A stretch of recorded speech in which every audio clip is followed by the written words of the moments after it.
Hello everyone, good evening. Thank you for coming tonight. It's the first time we're doing this with the lights on, so it's a bit of a new experience for me. Tonight we're hosting a public event called The Contradictions and Crises of Democracy, a panel with 3 discussants. We are very happy to have the group from Norway, mostly, right, having a workshop here tonight, and in relation to that, our guest tonight, the Deputy Mayor for Migration, Mr. Papagiannakis.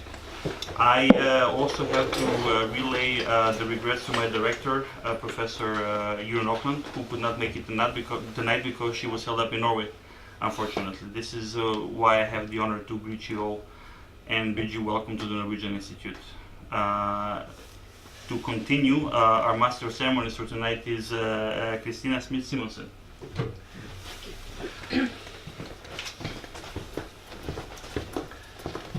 Thank you, everyone. My name is Christina, for short, and my role tonight will be to keep the discussion going and floating as smoothly as possible. So first I will let Mr. Papagiannakis say an introduction. We've already listened to him yesterday and today. I've been fortunate enough to be shown around, and we are happy to share this with you now. Then after Papagiannakis, we will have 2 of my colleagues asking questions additionally to his introduction. That would be Peter Stewart Robinson and Gurun Hugensen, both of whom are with the they're political scientists. One of them with the political scientist department in the University of Tromsø, the other with the Center for Peace Studies, which is my department at the University of Tromsø. Then I will just be present and making sure that all those who would like to add to the discussion will have a say, and so you just raise your hand and give me a sign. So without further ado, please take the floor. We'd rather stand there. My name is Lefteris Papagiannakis. I'm the Vice Mayor of Athens. With regards to migration and refugee issues and municipal decentralization, for those who don't know, Athens is divided into 7 local areas, as we call them, smaller areas. You are in the first one in here. Koukaki is part of the first local area. We have 7. Very briefly, because most of you have heard me a lot in the last 2 days. In 2015, when the first flows from Turkey to the islands and then to the city were obvious in the city, the mayor decided that the municipality had 2 choices: either look and point fingers at the government, who has the competency for managing migration and refugee policy, either to participate in a way. Of course, municipalities are very inexperienced in that area, so in the beginning there was a lot of question marks, a lot of unknown territory for us. But nevertheless, we decided that it was for the best interest of the city, for the municipality to be present and to be active in that context and to participate as much as we could.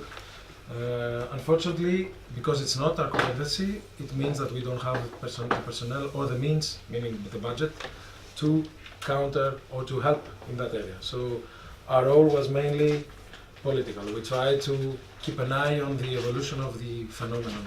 I don't like to call it a crisis, because when you have a crisis, you have unknown factors. Unfortunately or fortunately, we knew that this would happen. We just waited out, and it happened. So it's not a crisis. And the numbers do not justify it as a crisis. Although 1 million people crossed Greece to go to Germany mainly, or Sweden, or sometimes even Norway, for Greece, as a transit country, this was not a big deal. From the management point of view, it was not very, very important, although the numbers were very, very high. From the moment the borders closed in 2016, in February, that meant that Greece was turning into a destination country, not by the choice of the people who were, present. I mean, the government, the municipalities, or the refugees and migrants themselves. It was a choice imposed by others, by us also, because we participated in the creation of the conditions that led to the closing of the border. So you cannot just point fingers at some type of enemy. You have to look at the whole picture, and I think that all of us had something to do with it. So there were some remarks from the government, the actual government, that led to that situation, and there were also remarks from our partners in the European Union that also helped and obliged countries between Greece and Germany to close their borders. So we have the Balkan route, as we call it, closed, so people were stuck. That changed completely the setting of the situation, and then we had to pass from a political involvement to a more practical involvement, because we had people sleeping in the streets, sleeping in parks of Athens, Pedio to Areos, for those who know the area, and Victoria, which is an old and classic and very historical square of Athens. At some point we had about 150 tents on the square, which is not very, very big, and that created some of you might have seen those images on TV.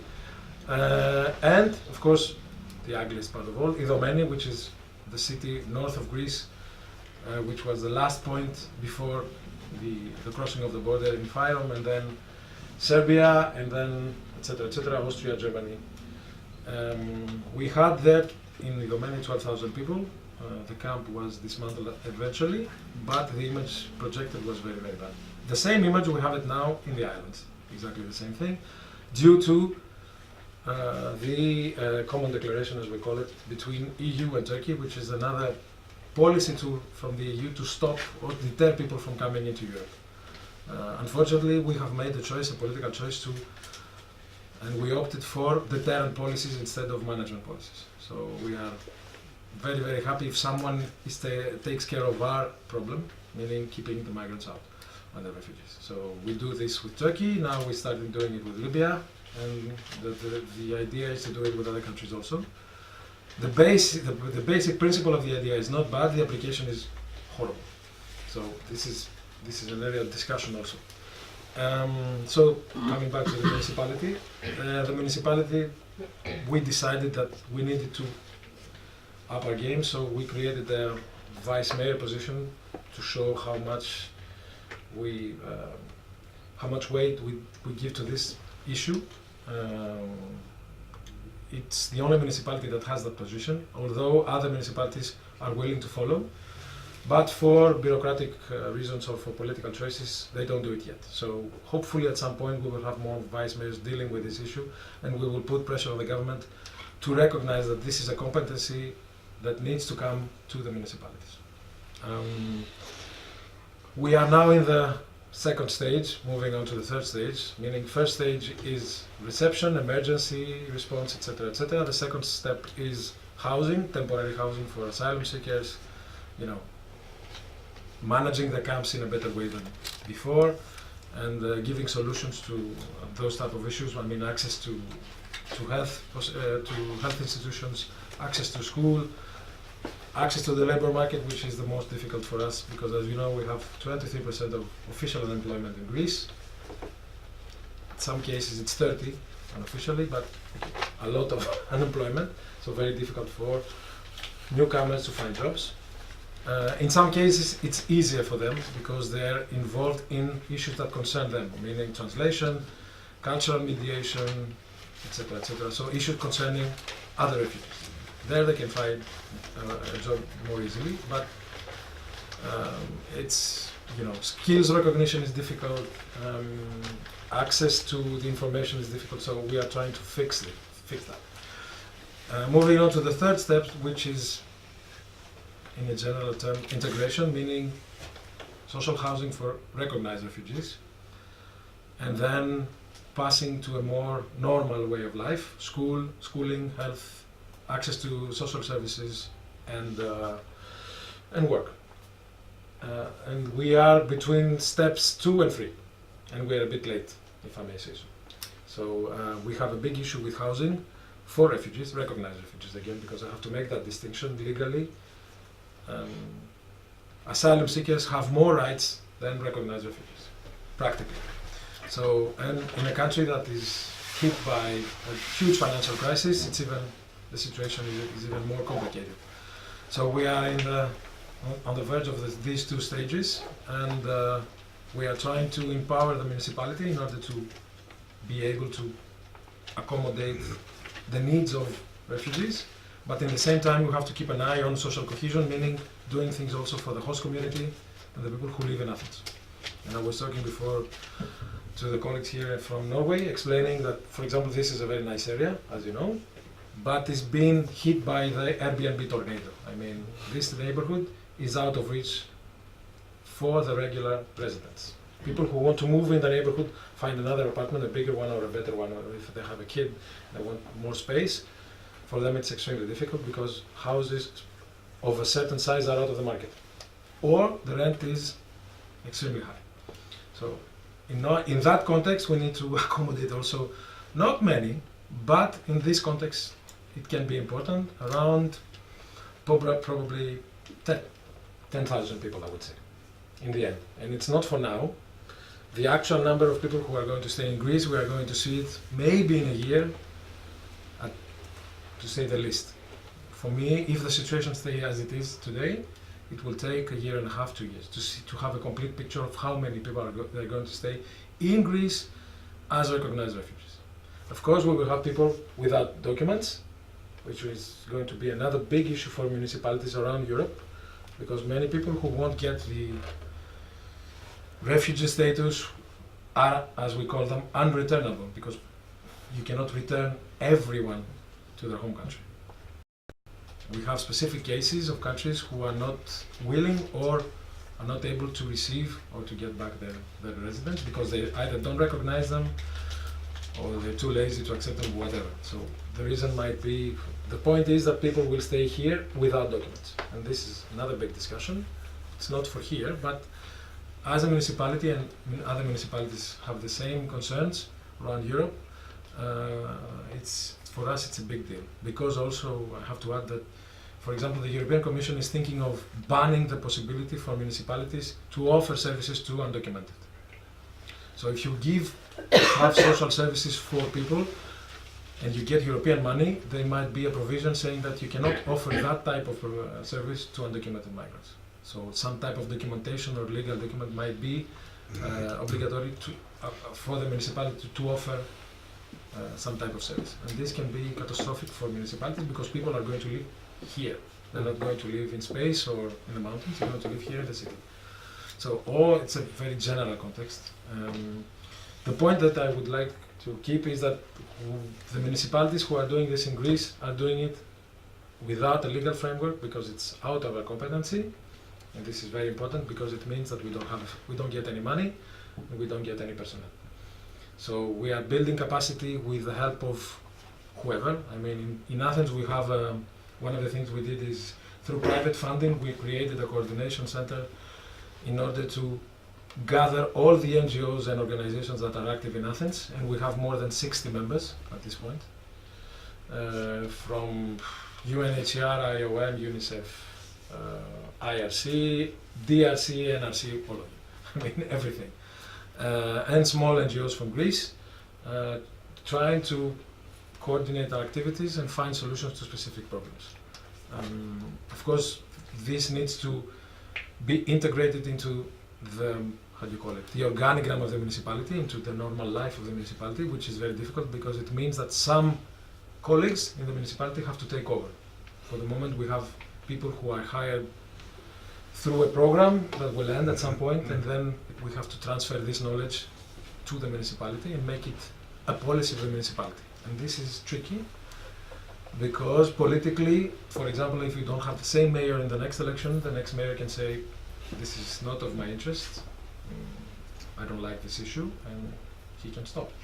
So we need to create something that will be strong enough so the next one, if he doesn't like it, he won't be able to remove it.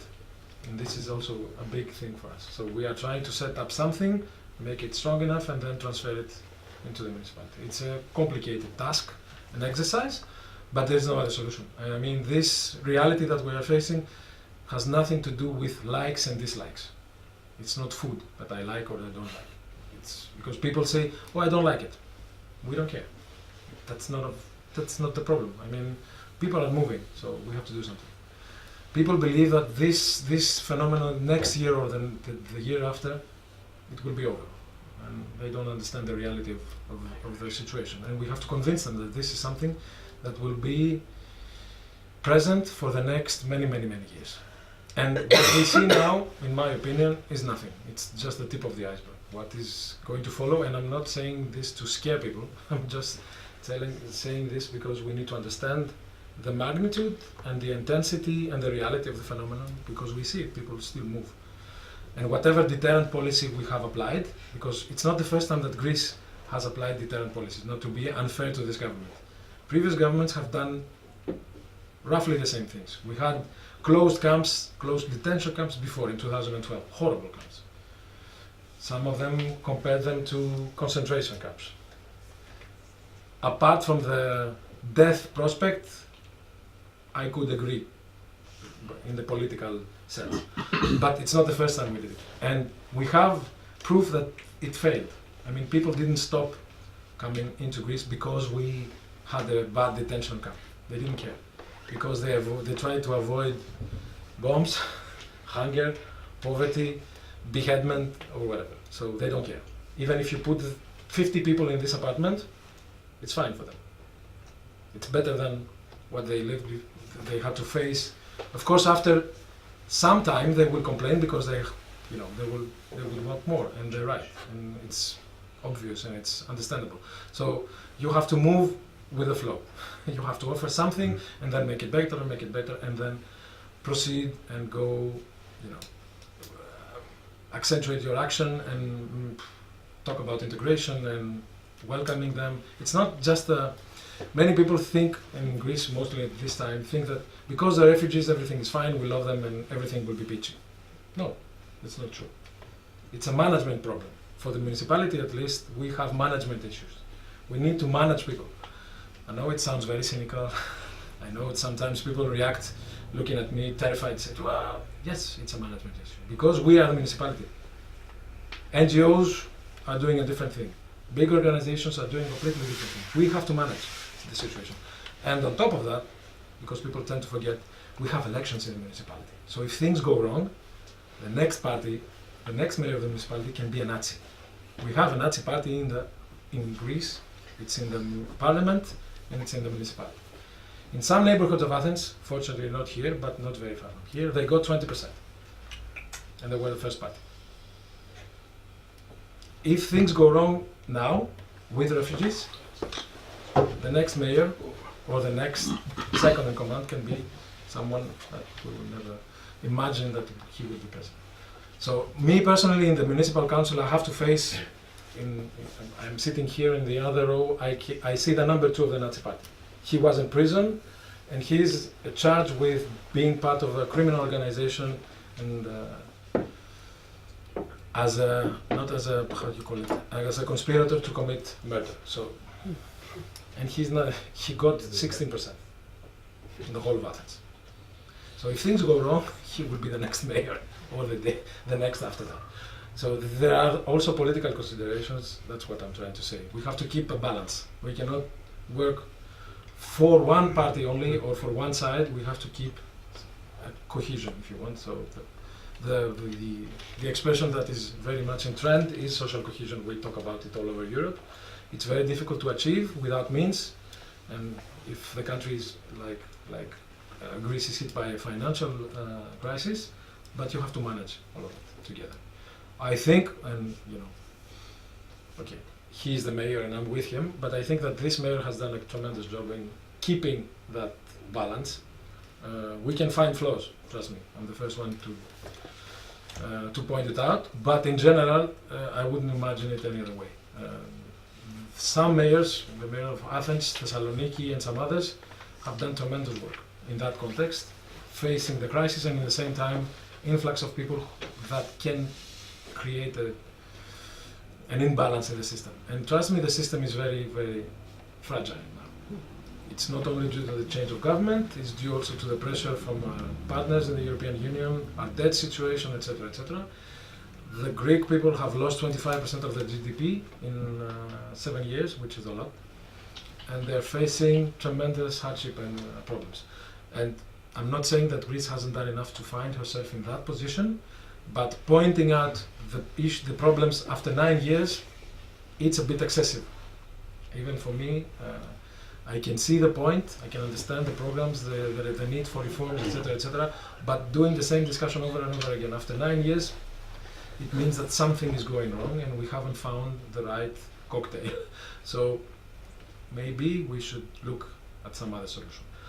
But coming back to the issue at hand, all of this context for the municipality is a lot, because the municipalities in Greece don't have that much power.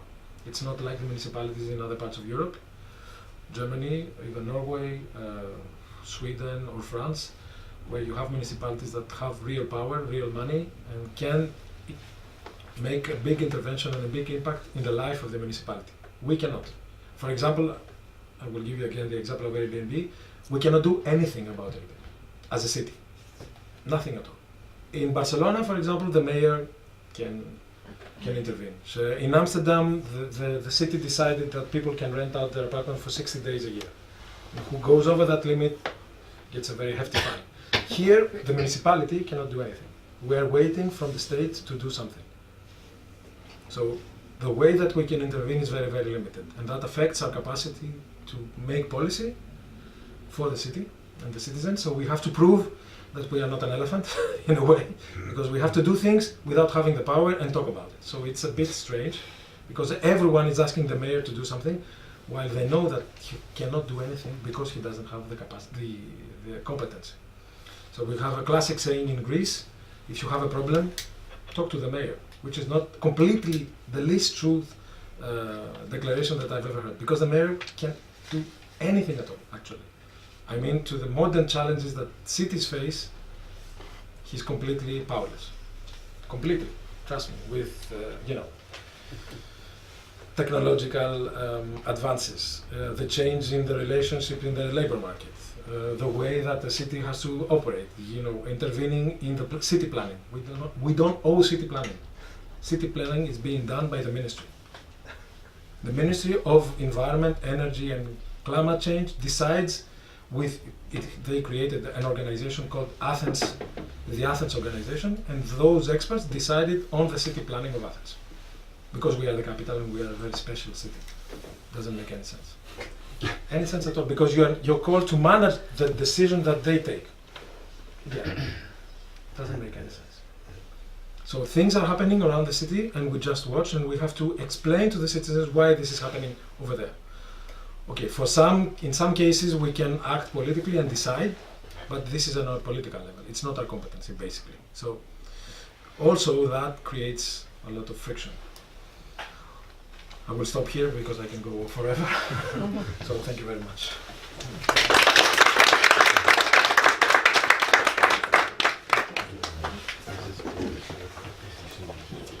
Thank you so much, Vice Mayor Eleftheris Papagiannakis. We've been, as I said, fortunate to meet with Papagiannakis yesterday, and today he showed us around the camp of Eleonas. Yes. Not all that familiar with Greek names, just yet.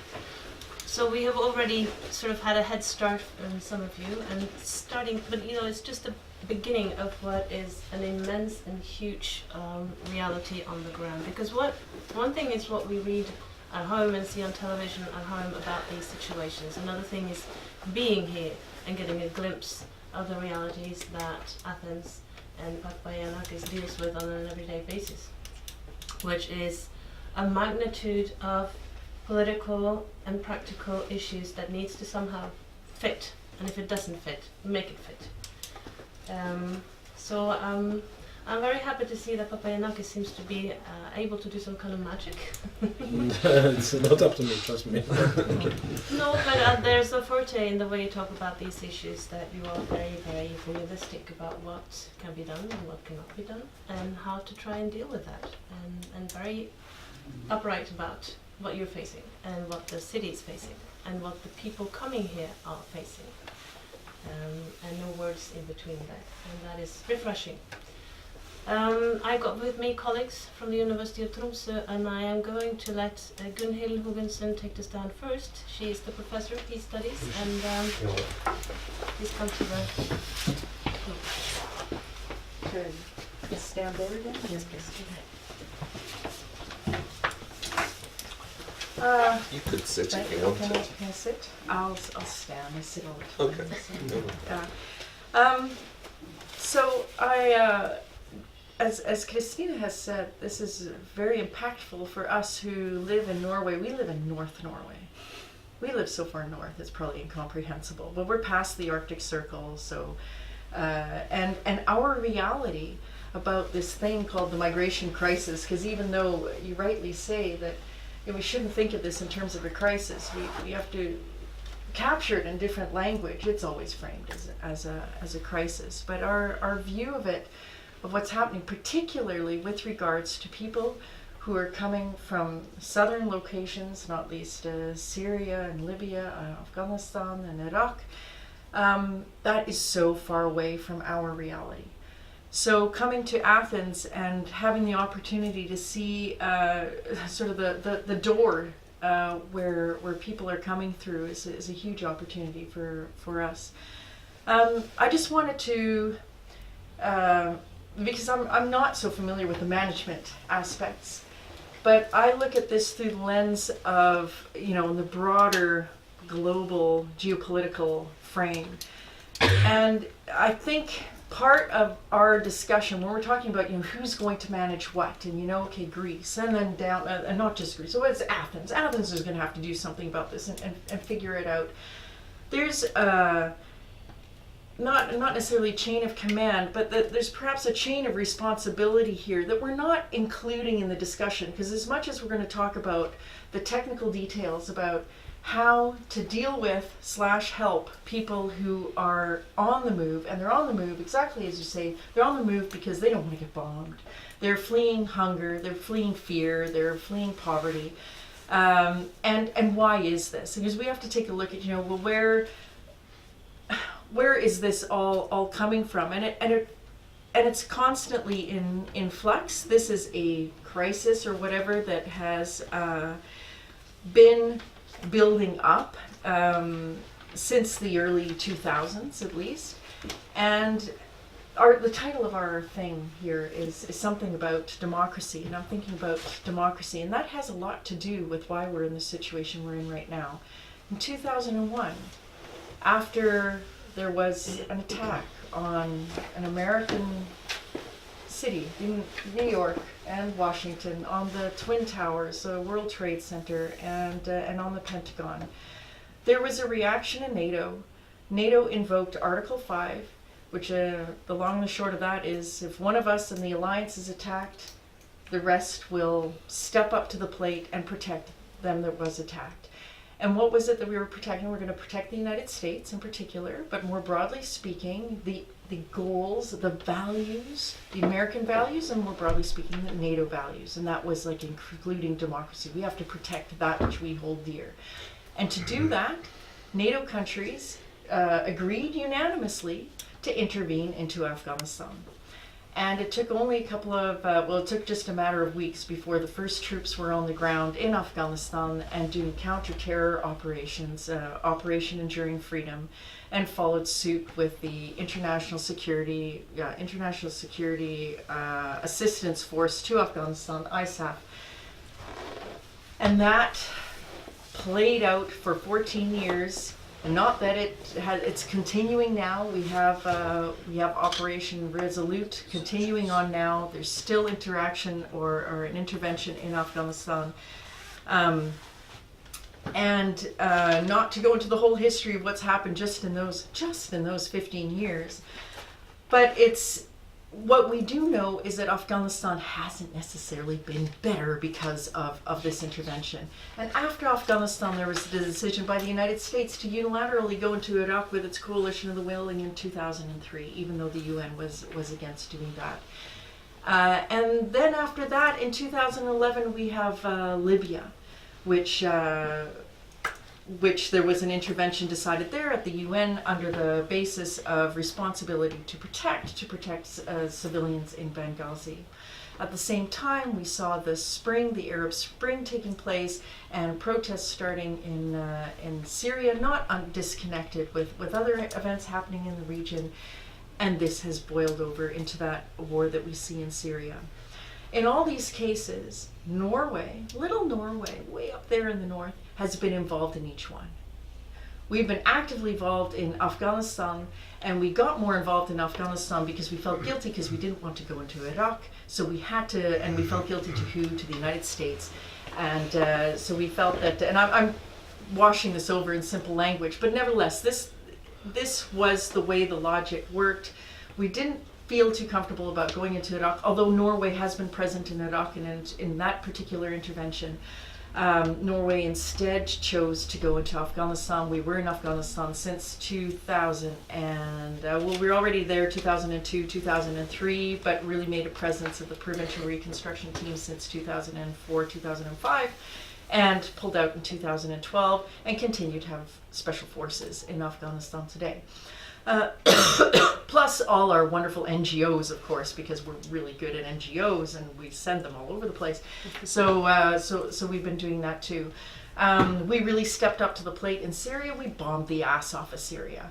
And we bombed it so well that we finally got invited, our Prime Minister got invited to the White House, and that was a big deal. And in Norwegian newspapers, there was like, Libya success.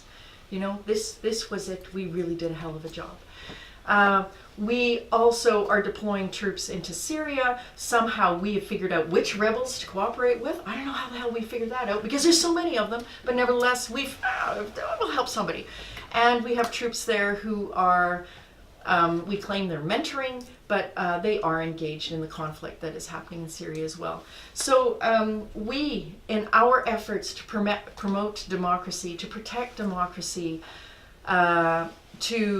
to ensure that our values are upheld, have actually been engaged quite actively in all these conflicts which people are fleeing from, and who have been increasingly on the move from those conflicts. And where are they coming? They're coming into Europe. They're coming to us. And if I may say, Norway, we're not so welcoming. We're letting you handle this, you know, and we're kind of, you know, we're getting really, really fussy about who can come into the country and who cannot. A good example, just again with Afghanistan, because I know that case the best, with regards to people who helped the Norwegian forces during 2000, from the time that we were in the PRT from 2005 to 2014, Norwegian forces couldn't have moved a centimeter without the efforts and support of Afghans who obviously live in the region. And they supported them as interpreters, they supported them in their camps, they supported them in multiple ways, information, you name it. Afghans then started applying for asylum into Norway. And among the Afghans who were directly connected with the Norwegian forces, now think about that, it's not just that they were working with NRC, like the Norwegian Refugee Council or something, but they're working with military forces in Afghanistan. So they're politically connected to, politically complicit with the Norwegian agenda in Afghanistan, which was to support that particular government and against the Taliban. They were targets. We had 121, there's one given time, there's 121 people who applied, I think it was 121, who applied to asylum right when we were closing our PRT. They applied for asylum and said, we can't stay here anymore because we're just so well connected and the Taliban know where we are. And they do, I mean, they're almost neighbors, you know, so they know where they are. And they felt highly insecure. Of the people who applied, we allowed 21 to come to the country. The rest are safe. So that's how we are treating people. And my point is that all of Europe and North America have a responsibility in this process. We have been complicit in generating, in helping people flee their homes because they either have no homes anymore from which they are fleeing, or it's just been unbearable to be able to live where they are. And when we think about democracy often is presented in such a way that it's supposed to be something inclusive. It's where you're welcoming people. People can be engaged in the political process. It includes freedoms. These freedoms are attractive to a lot of people. People want to be part of what we vaguely understand as democratic processes. And in the name of democracy, we've gone and bombed the crap out of a bunch of countries. We've engaged in warfare in a number of countries. And as part of the democratic process, we seem to be shutting the door also on those same people who are fleeing from these areas. So this is what I'm interested in. I'm interested in sort of digging up, where's the line of responsibility? And how do we, without getting into the management of, because I'm not as familiar with the management of people moving as you are, and you say you were sort of suddenly dumped into it, and I'm seeing what you were suddenly dumped into. There is the management of it, but there's also, when we're managing the movement of people, there's a line of responsibility there, and I find that discussion is a bit weak.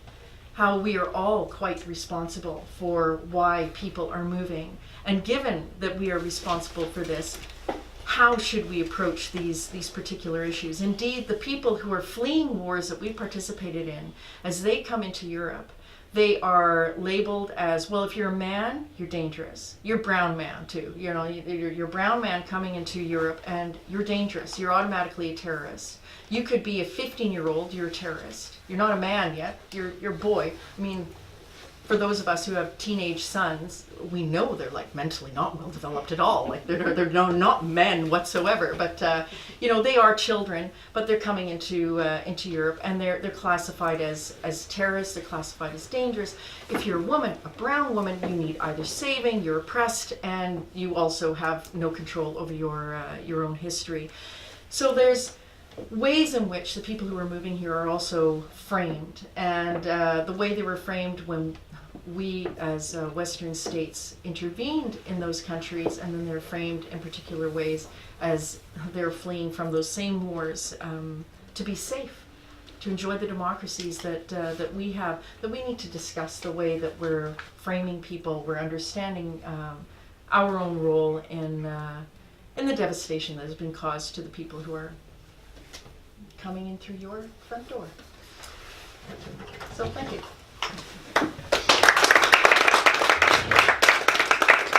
Thank you, Gunnar Hågensen Hjörf. A colleague of mine once saw a bumper sticker on a car in Lebanon. It said, "Be nice to America, or we shall bring democracy to your country." That, I think, sums up some of the main arguments that Gunnar has. The next speaker is Peter Stuart Robinson, who is a political scientist with the University of Tromsø. He's been here a bit longer than the rest of us, and has also seen some of these issues that we're talking about at a close glance a couple of times now.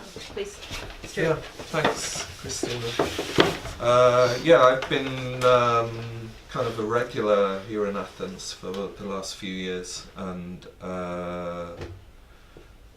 of course, it's just a great place to be anyway, and it's got a fantastic history, but it's also extremely interesting because this is something maybe we can talk about, but I feel in many ways that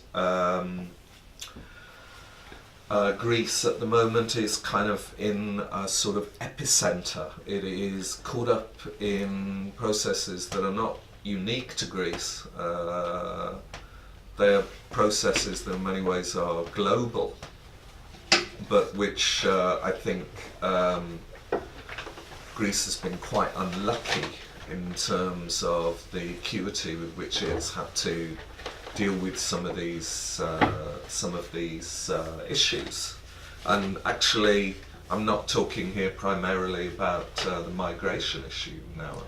I'm talking perhaps above all about the economic crisis, which is, of course, directly a rather acute economic challenge for Greece, but it's nested in a broader global political economic challenge. I think we're living in times where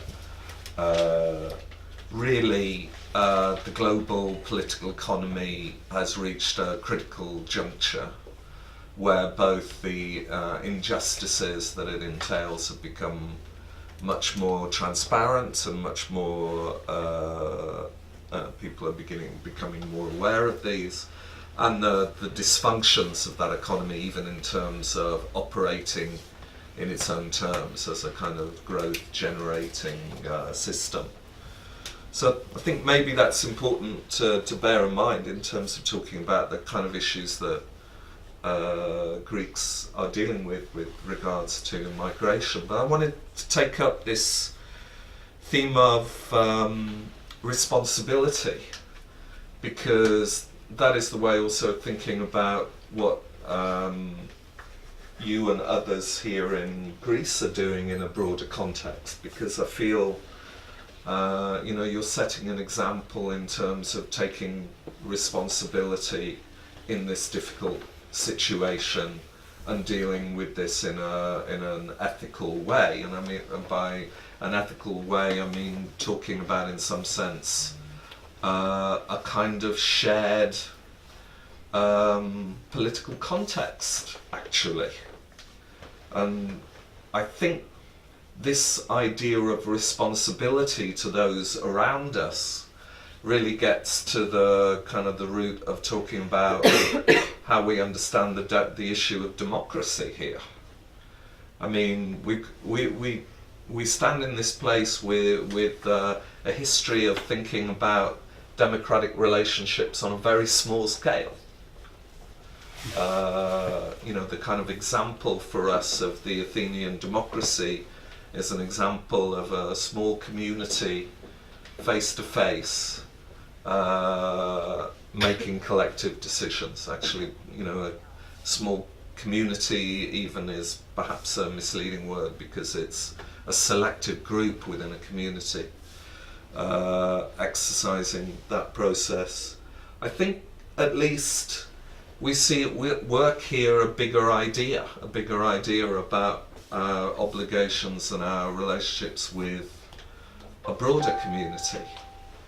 And I think when we look at these issues of responsibility, they bring us back to the question of, what are our democratic values? Is it more than protecting a little well-guarded state, for example, or a little well-guarded polity like the European Union or Fortress Europe, that is going to create a little guarded environment of democratic values? Or is it about thinking about the responsibility we have to others? And Gunhild, was talking quite rightly about the interconnections at work here, the way in which Western policies have,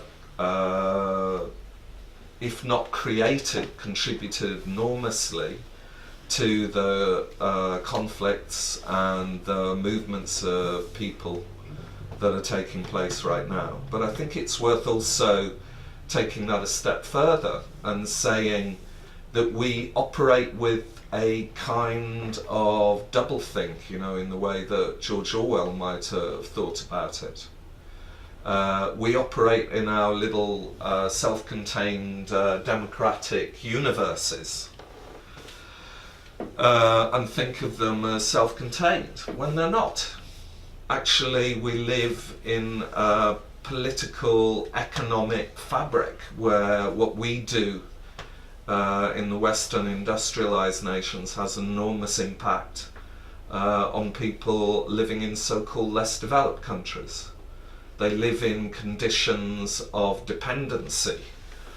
They live in a set of economic relationships that in many cases are keeping them in quite impoverished conditions, quite horrible working environments. So in that respect, the issue of refugees is only one step removed. It's one thing to say that you flee a conflict. It's but we'd rather be less sympathetic to economic refugees. Why should that be?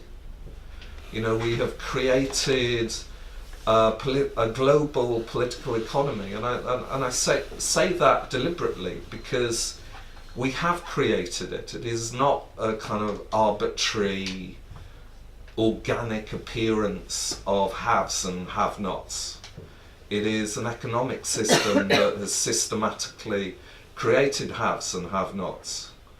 And we need to think about that, and we need to take responsibility for that. And I mean, and that works on a number of different levels. The way in which the European Union needs to take responsibility for the conditions in Greece, and the way that the countries of the European Union in general need to take responsibility for the conditions experienced and endured by people living further afield.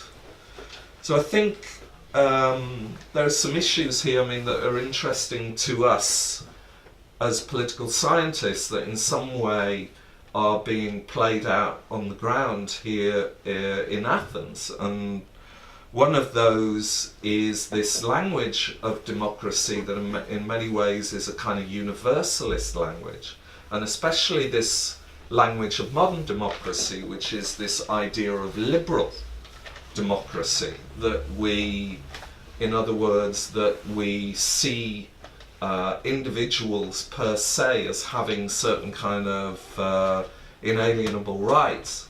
And that kind of language of democracy is implicitly a universal language. It's saying that individuals have rights because they're human beings. Human beings have a certain irreducible dignity that needs to be recognized and needs to be respected.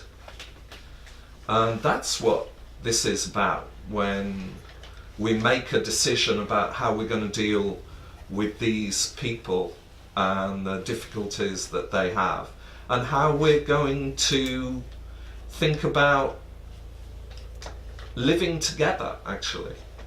Not thinking about, well, how can we prevent them from coming here, or how can we persuade them to go home, but rather recognise that this is part of the fabric of our global society, and try and find a way to live together in some kind of peace and some kind of sense of responsibility to one another. So I think that kind of, it's that kind of what I would say distortion of the values of liberal democracy through the prism of nation states that concerns me. And I think we're facing a historical juncture where you can see the two paths available. One is to retreat into the bunker of the nation state, and that is the path that the far right is proposing to us all over the world at this point. And we have another option, which is to think about what we have in common, to think about a kind of humanist and democratic way forward. And I think they're big issues that are playing out here on a local level in the Athens municipality. And I think we need to bear that in mind, actually, and we need to not hesitate to applaud some of the very positive things that are being done here, and the fortitude of the Greek people, actually, in times of considerable difficulty. I think I'll leave my little words there.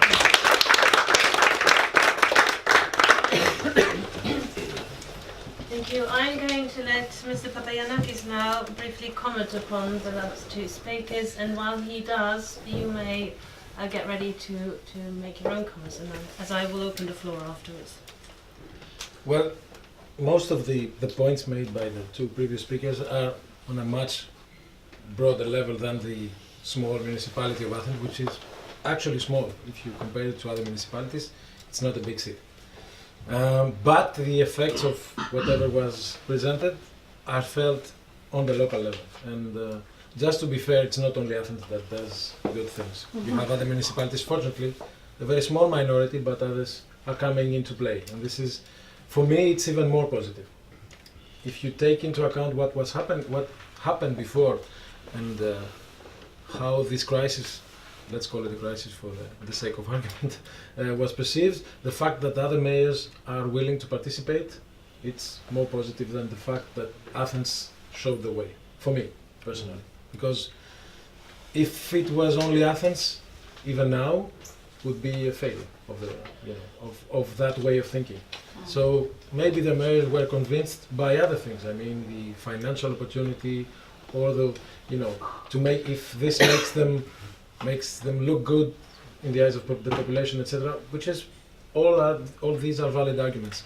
So these points, with most of them I agree, in the general sense, are worth being discussed. But on the local level, you see the daily result in the day-to-day life, which is completely different of the big ideas and the big discussion that we should make on a broader level. Because here, every day, it's a different day. So every day you have different challenges, and the citizens have different things on their mind every other day. So they change their minds, they feel happy, they feel sad, they have another opinion one day, they go completely the other way the next. So this is, it's an organ. It's like a living thing. It's like if the city is alive, which it is alive. It's like a biological organism that moves and changes moods every day. One day it has a headache, and the next day, when it's sunny, it's fine. And then something happens, and they're gloomy, and it rains, and it's a disaster. So this is, you need to do a lot of psychotherapy also in the city, with the city and for the city. So it's a completely different setup than the one that you've described. Again, I agree with most of the points, but this, if you try to put this discussion on the local level, people won't listen to you. If we had citizens of Athens here, they would look at you and say, what? Sorry, what? I want a job. I need to find a place in a kindergarten for my kid, or else I have to leave earlier for my work because I don't have, And this is the everyday matters that they're dealing with. Because it's a representative democracy, they vote you to do that for them. The big discussions, you should do it for me, okay, and then come back and give me something, but now I don't care. So it's not like the golden age of Pericles 2000 years ago, when people gathered up here and discussed, all of the citizens of Athens, discussing and voting. It's out of the question. We cannot do that. So direct democracy, sorry, I don't see it. It's a very good system in some context, but not for this type of situation, and not for this type of system, and for these numbers. I mean, you cannot have 500,000 people voting on every big and small issue. You can imagine doing some type of online voting for something, it can be innovative, but, or else the best system is to vote for someone who will do this for you. So this is, for me, these are the remarks. And again, I'm not disagreeing with you, and I completely understand what you're saying, and again, with most of the points, I completely agree, and we need to have a big discussion on equality of chances, social injustice, and differences in the way of life, etc., etc. But everyday life is something completely different. If you go also into a municipality in a country in war, the feeling is the same. Okay, if you take war away a bit, it's everyday life for them also. They want water, they want their garbage, treated and taken care of, etc. It's the same exact thing. Okay, if you add the component that they might not have a house after a bombing, yes, that completely changes the discussion. But on the local level, it's a completely different discussion.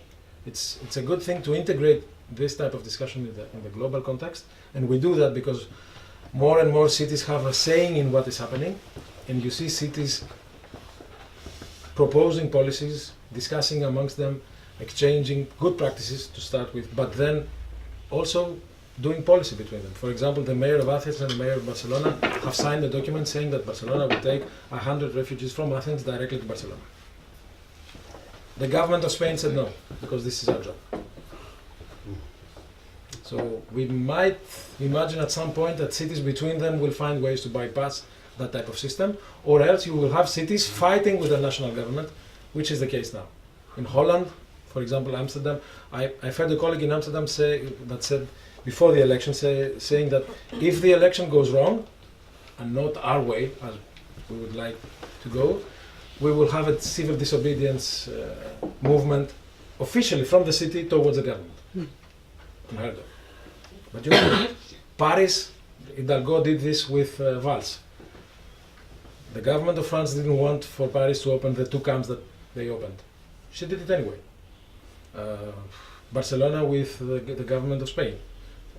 Madrid with the government of Spain, not to talk only about Barcelona because the context is a bit peculiar due to the Catalonia issue. But Madrid did the same thing. Holland, France, Germany in some cases. But Germany has a different system because they have a quota for every municipality. They are obliged to share refugees among the city. So it's a good plan. I don't know if it can work here, but it's a system.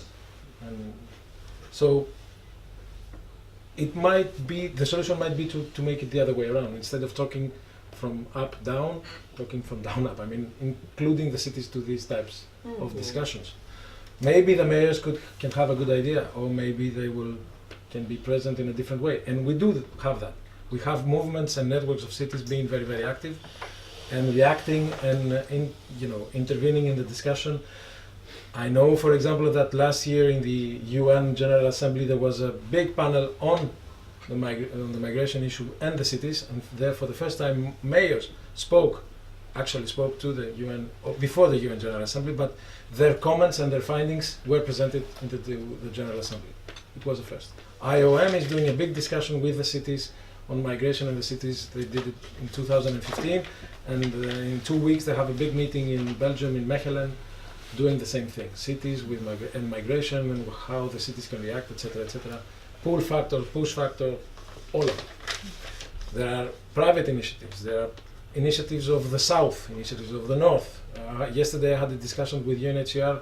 The High Commission is interested in gathering mayors to discuss around these issues, but on a more, intervening and not just discussing. So this is a game changer, maybe, but we have to see in the long run.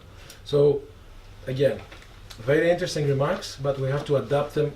If we are talking about the local context, we have to adapt them a bit in the everyday reality of people who wake up with different things in their heads every day, and they vote. Just to remind you, because they can form in the environment in which we interact.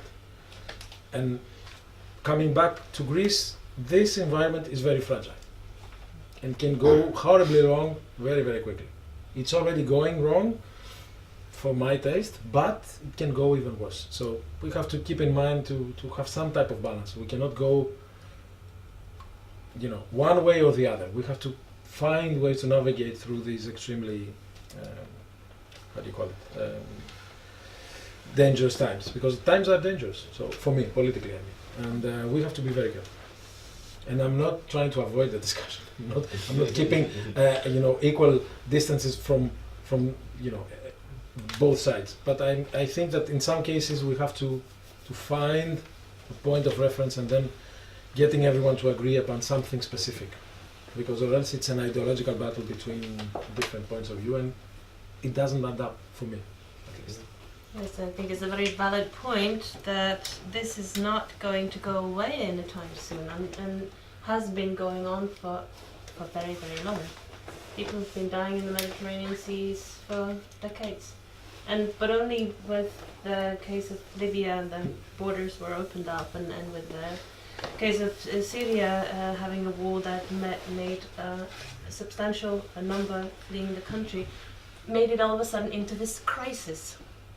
But there's nothing new about it, it's just the number of people fluctuating. But this is going to continue. More or less people coming through these channels. And I have to remind you, for example, because we are talking about specific cases, Melilla, which is the Spanish territory in Morocco, it's a horrible example of management of migrants. I don't know if you've ever seen a movie concerning Melilla. It's a horrifying situation. I mean, and it's there for a long time, but we only recently found out. Can you elaborate a little bit about that? Okay, to cross from Melilla is a territory inside Morocco, in the opposite side of Spain, actually, and if you get on this territory, you're in Europe legally, because Melilla is a Spanish territory. But in order to cross, you have a huge, how do you call it? Body of water. You have a huge hole in the ground, and you have 7-meter fence in one side and a 7-meter fence in the other side. And people climb this fence, they fall down, and then they have to climb another fence of 7 meters and run from the fence to the camp, which is the Spanish territory. It's like military exercises. Huh? It's like military It's, exercises. yes, a bit worse, because if you fall down, you might break a leg or your head. If they get caught in the middle while running, they're beaten up by the Moroccan police. They are transferred in, I think, 400 kilometers away. They're left there in the desert. They walk back into Melilla, because Melilla is a mountain, and they do the same thing again when they're healed. And Morocco is getting paid by Spain for this. But we didn't know about it. I've learned about it in 2015 when I was in the Council of Europe for a meeting on democracy and freedom and It's pretty much- security versus liberty, and we saw that film, and it was horrible. Pretty much the same thing going on in Mexico. People trying to get into the US and trying to run across this The space Rio of, Grande, no yes, man's it's land. pretty much the same thing. Sorry, you were saying? It's so interesting. Morocco is getting paid from Spain To keep people in. Okay. Italy is doing the same thing with Libya now. They pay paramilitary troops and organizations to keep the migrants in Libya. They don't care how. They're locked up in horrible conditions, they're beaten, they're killed, they're raped or whatever. And the point is to keep them there, not to let them cross the sea. And it's the Minister of Defense, I think, acknowledged that deal. So it's not me. I mean, it's official. Okay. Thank you very much. I think that was a very interestingly composed panel, because it kind of reveals really two sides of the issue. And I think we really have to keep both sides in our heads at the same time if we want to find more than a short-term solution. I completely understand your point about the practical implementation of emergency measures on the ground in a short-term perspective. You can't have big thoughts, where do they come from, what are the reasons for this. But I think if we want, in the long term, to understand what's happening, to avoid that it is repeated, we also have to take the mid-term and long-term perspective, where our own responsibility for what's happening is really coming crushing in. And I think I see one danger with your perspective when you constantly point to the voters, because within this kind of thinking, I understand where it comes from, and I partly agree with you for practical reasons, of course. But if you think like that, I think democracy turns into a cheap excuse for inhuman and unethical policies. Instead, I think, as democratic institutions, we should identify the real threats, the real challenges we have. And it's not the people coming over our borders, but it's the conditions that create those people. And I think it's foreign policy and wars is only one side of the issue. And I think the big elephant in the room, almost never taken up, is capitalism. And I think Chomsky once said in 1989, capitalism won over communism, and currently it is about to win over democracy. And I think we have to really look into big global economic issues to understand both wars and migration flows.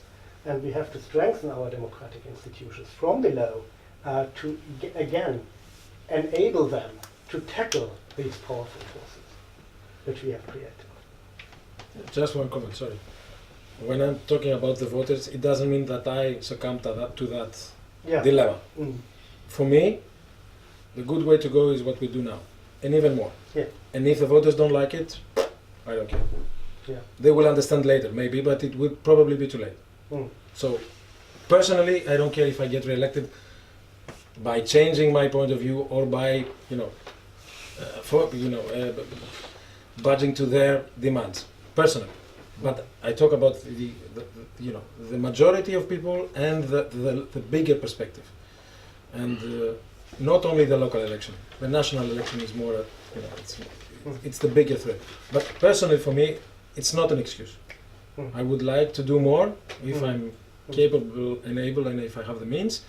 And I'm already, and it's not personal, it's not me as a person, it's the decision of the mayor.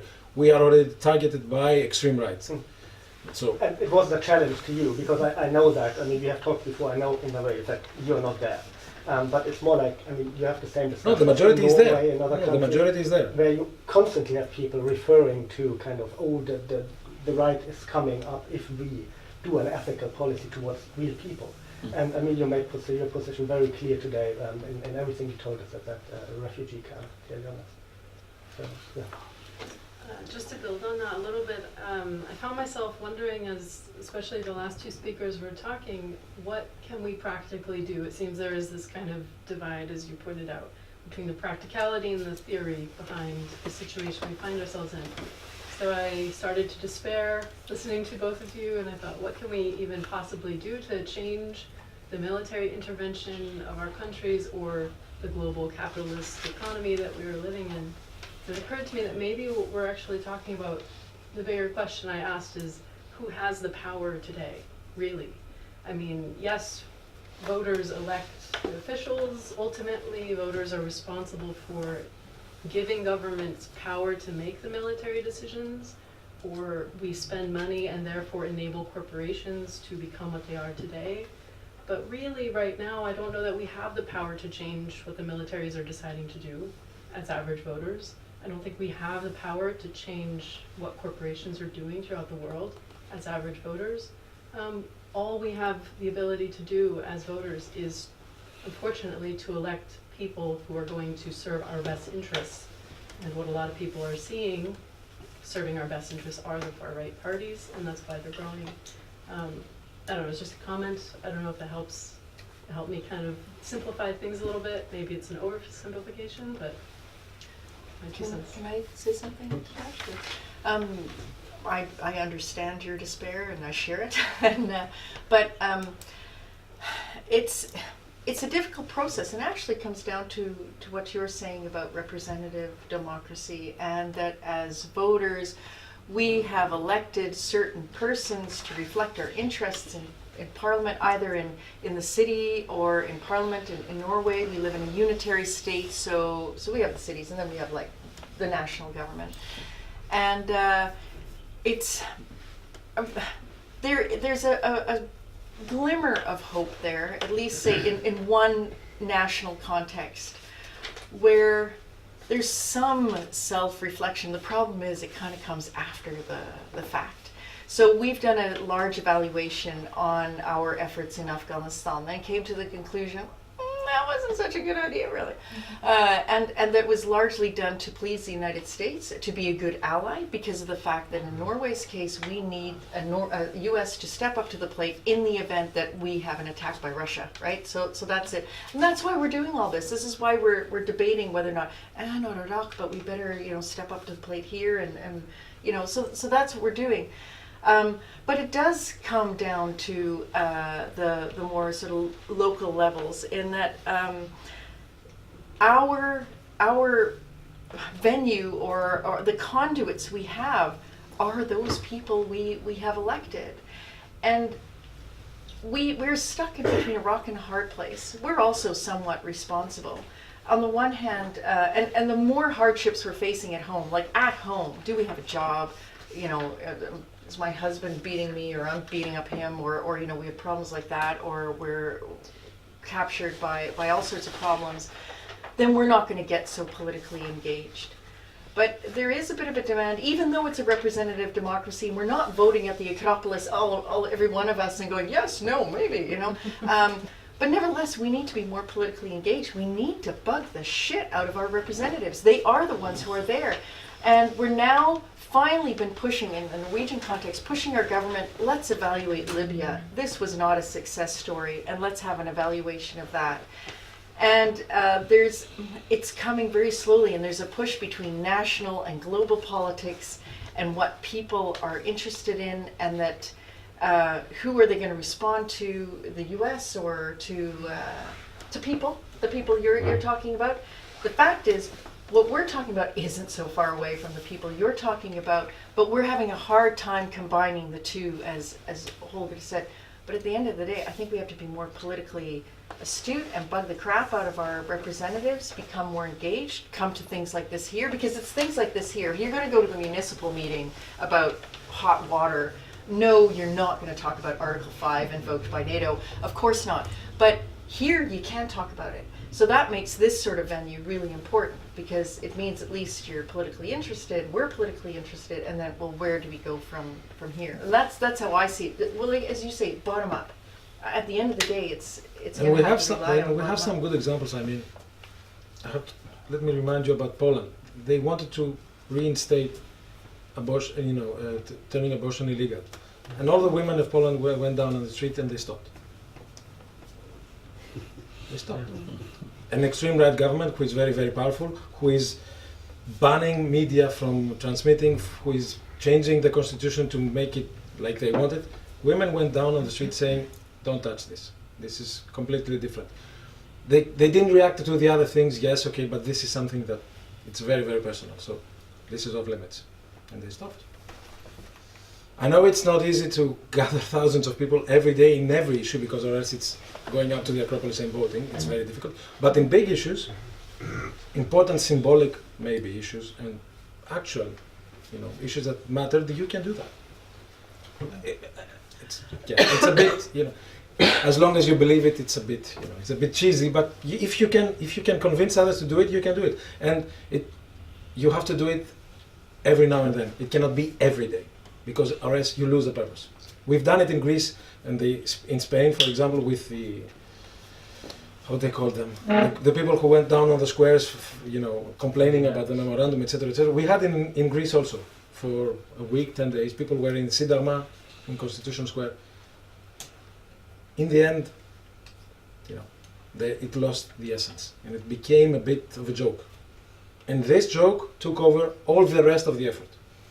So you have to be careful, and you have to fight. You have to find the fight and go all in. I know it's difficult. That's true. I would like to take issue with the growing consensus that any form of direct democracy has no relevance whatsoever, because I think that's a dangerous way of thinking about these things. I mean, to say that we can't sit around in the agora anymore and make decisions collectively doesn't take away the importance of that ideal of direct engagement. And there are, as we say in Britain, many ways to skin a cat, and the existence of that ideal also becomes a kind of yardstick for how meaningful our political actions and our political agency is. I mean, part of the paradox to me is I don't see such a big contradiction as you suggest, say, between the big questions and the big issues and the local practice. I mean, on one level, you have people that are worried first and foremost about how they're going to feed everybody and how, if there's any possibility of getting a job.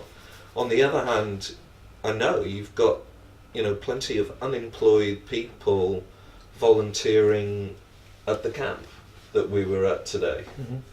Mm-hmm. And, despite their own privations, they're, you could call that a kind of direct democracy, a kind of voting with your feet. I'm not against the idea, or even the practice. I'm saying that in some cases, the relevance should be, discussed. Mm. And for me, as a Greek person, I mean, because Greek politicians, when they speak, they say, "We invented democracy, so we have the excuse to do anything." Yeah, that's in 2017, it doesn't mean anything. They use also an example saying, when we invented democracy, Northerners and Central Europeans were upon the trees harvesting nuts. Okay. Yes, they were. So what? It's over. It's history. Yes, let's move on. And I'm speaking firstly about my country, and not as a general example. The ideal is there, yes. And if we can do it on a local level, in the neighborhood, let's do, neighborhood running like this. Do you want to park there or there? Let's vote. No problem. But, you know. And I totally share your skepticism to that kind of phony invocation.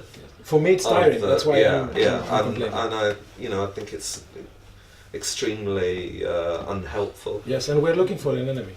Greece is used to having an enemy. For 400 years we had the Turks as the major enemy, then we had the Bulgarians, then again the Turks, and now the Germans. So it doesn't make any sense because we are not looking into what's happening here. The enemy within, if we want. It's a bit cheesy again, but this is the issue of Greece. We are not looking into this country. We are looking all around us, trying to copy or to find examples that cannot work. For example, we don't have the oil of Norway. So we are looking for oil. I disagree, for example. I don't want to drill Greece. Because if a disaster happens in the islands, it's the end of it. And we had a small disaster now this summer, and it destroyed the coastal area of Attica. A small motorboat sank, 2,500 tons of mazout and oil derivatives were spilled over, and the coast of Attica, going from Athens to Sunia, I don't know, the temple of Poseidon, disaster. 2,500 tons, nothing. I'm going to post a panel for a while now because we have quite a few people on the list. So first Vidar, then Kristina, and then Holga, and then the panel will be back on. Yeah, when I signed up, it was actually to bring the discussion over to the more local level for both of us. How we can try to do something sensible in this situation. First and foremost, thank you very much for showing us the refugee camps in Athens. It was really very interesting. I could see two things, and you told them as well as showed it to us. One, these camps are they're open. People can come and go as they wish. They can actually go out and mingle with the people of Athens if they're willing to talk with them. Or, for that matter, seek a job maybe.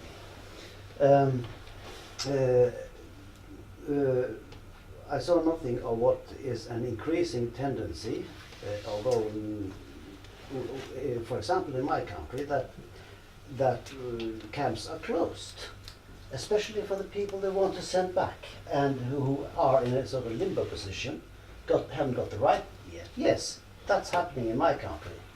We don't have much to boast of when it comes to this. Really not. On the contrary, the hypocrisy should be told to the world.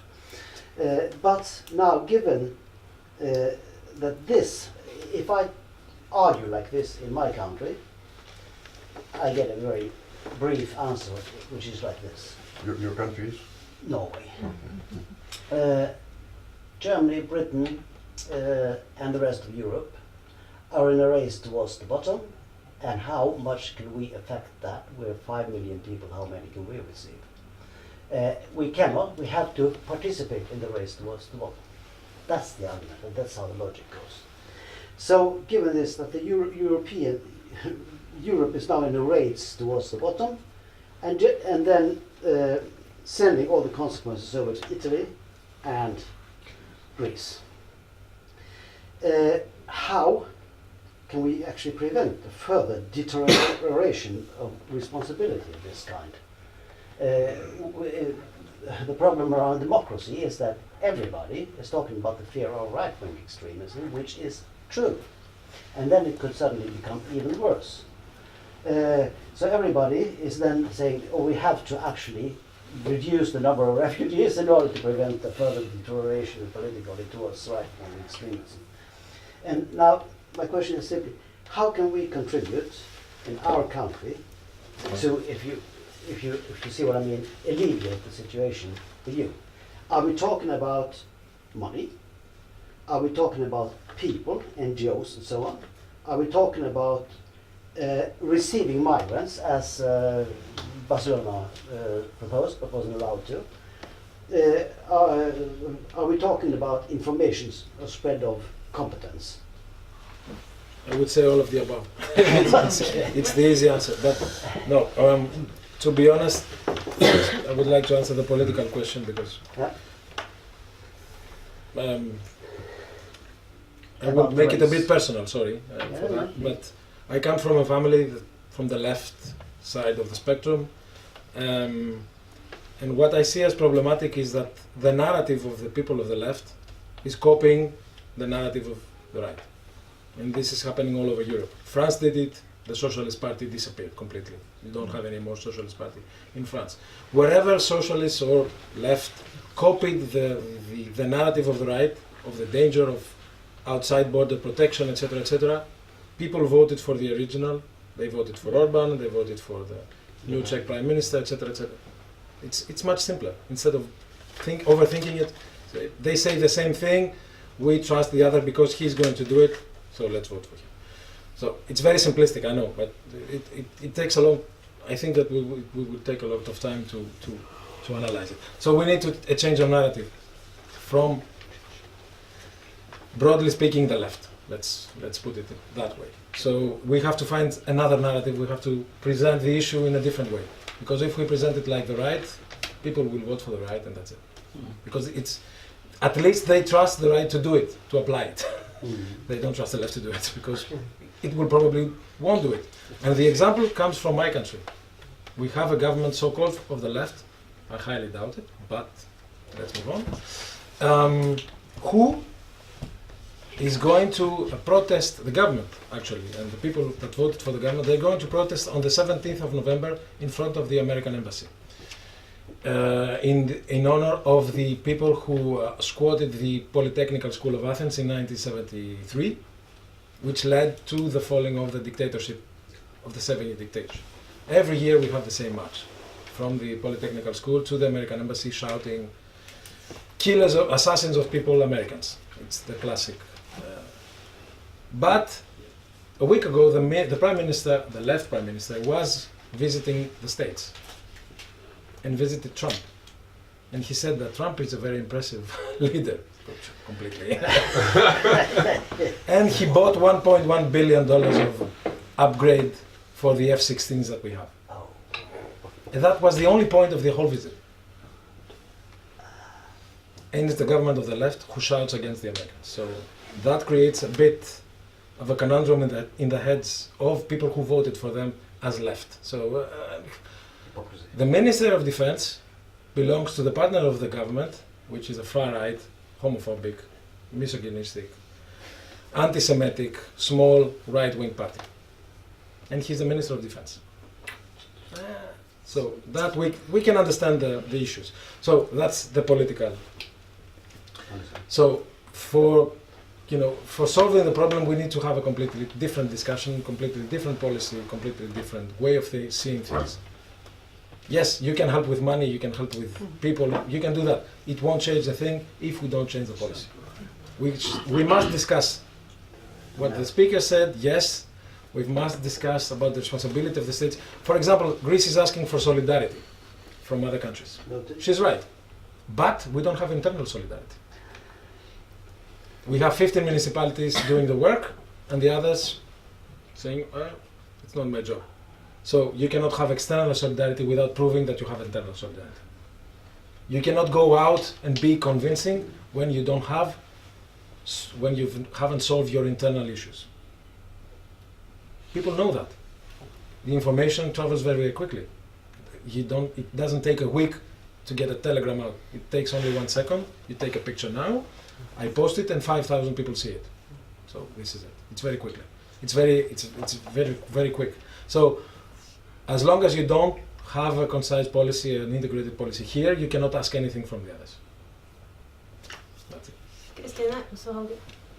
I think it's interesting that you talk about how cities are stepping forward to respond to this, especially when the national governments are then not doing it. And also because I think some of the idea of the EU was actually to downplay the national and to have more regional or more sort of a local step up. Mm-hmm. And maybe as an expression of local democracy happening. Do you see that from where you are standing, that, or what, to turn the question, what kind of mandate and resources would the city of Athens need to be able to sort of step into that role of? No, we are way behind the others. I mean, what other cities are doing, for example, in Germany or in France or Norway or in Sweden, or we don't have. For the first time, we have a department dealing with migrants, and we have it for a year now. So we are way behind. So we need empowerment, we need experience. Of course, we need money, but we need also the competence. It's quite simple, but it won't change a thing if there is no national policy or a European policy. So, for example, we should start talking about legal ways of migration into Europe. We don't have that policy. The European Union doesn't have a migration policy. The whole Union. And we are talking about 1 million people that entered in 2016 in the Union, in a Union of 500 plus million. You know, the numbers don't add up. I mean, it's fear that takes over. So we need to change that type of discussion. It's simple. People are going to move. And on top of that, if we put also the demographics, then there is a bigger issue. Greece is going to lose between 850,000 to 2.2 million people. Portugal, exactly the same numbers, maybe more. Germany, the same.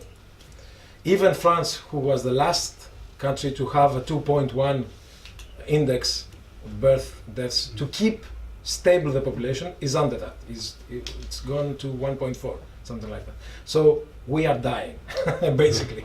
So there will be no more Europeans at some point in the end. Look at the Japanese. They don't want migrants, they don't want anything. They're just imploding. They're going to disappear. They're replacing them with robots. Yes. Yes. Humanoids. Yeah. It's a solution. For me, there are 3 solutions to create citizens.